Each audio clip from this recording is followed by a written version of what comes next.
One of the most important measures of economic health is the unemployment rate. Behind this single number are millions of people looking for a new way to make a living. It also helps us shape effective policies. The Federal Reserve uses it to steer the economy. Jobs are often the defining political issue for Congress and the president. That's why having an accurate measure of joblessness is really important. Otherwise, these policies will be badly targeted. Problem is, the official unemployment rate doesn't give us a full picture of the job market's health. Luckily, we can use a survey the government already conducts to fix it. All we have to do is listen to what people are already telling us.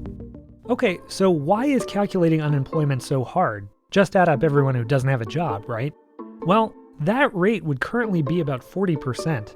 That's higher than in the Great Depression, so that seems off, and it's because if that were our method, we'd be counting students, retirees, people with disabilities, and a bunch of others who aren't looking for a job.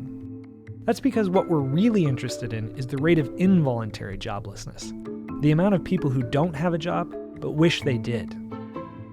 So how do we know who wants a job? Well, we ask them.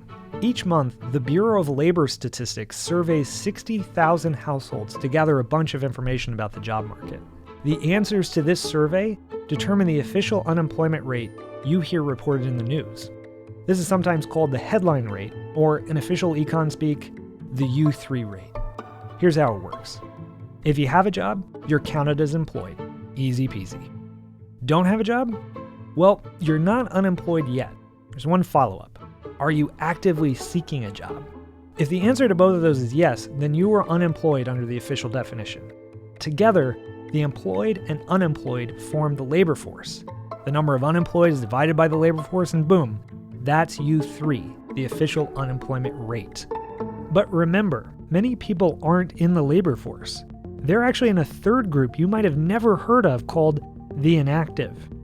The inactive is a large part of the population, and it's mostly those students, retirees, and others who don't want a job. But thanks to the same survey, we know some of the people included here do want a job. They've just stopped actively looking. And because of that, U3 doesn't count them.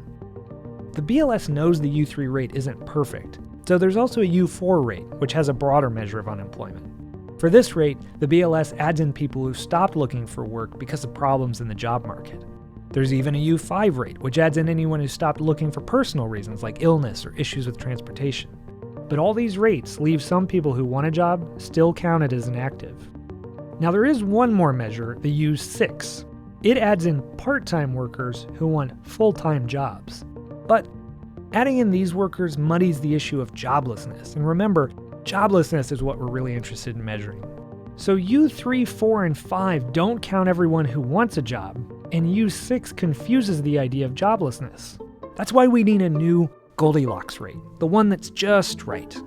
Call it the comprehensive jobless rate, or U5B in econ speak. This unemployment rate is very simple. It counts every person who says they want a job and is able to work. Importantly, it also counts the people who gave up looking for work a long time ago, which the other measures ignore. In other words, the U5B fully captures involuntary joblessness for the first time.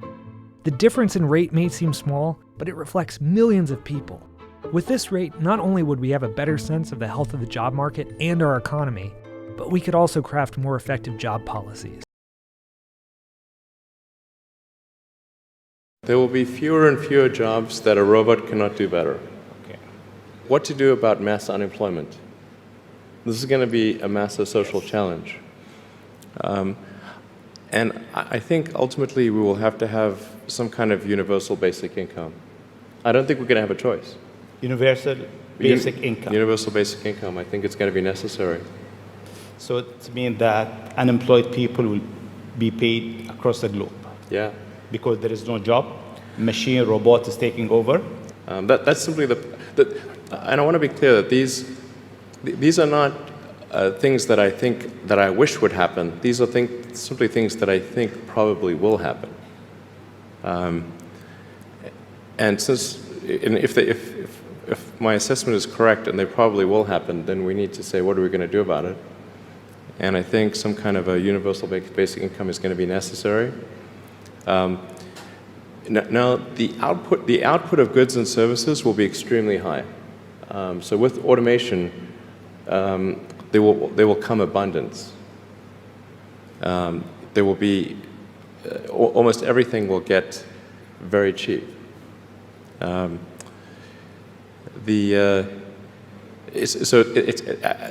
think I think we'll just end up doing universal basic income. It's going to be necessary.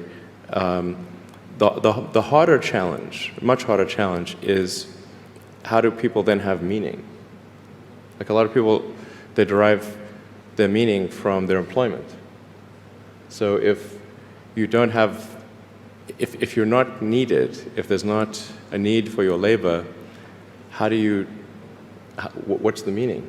Do you have meaning? Do you feel useless? That's a much harder problem to deal with.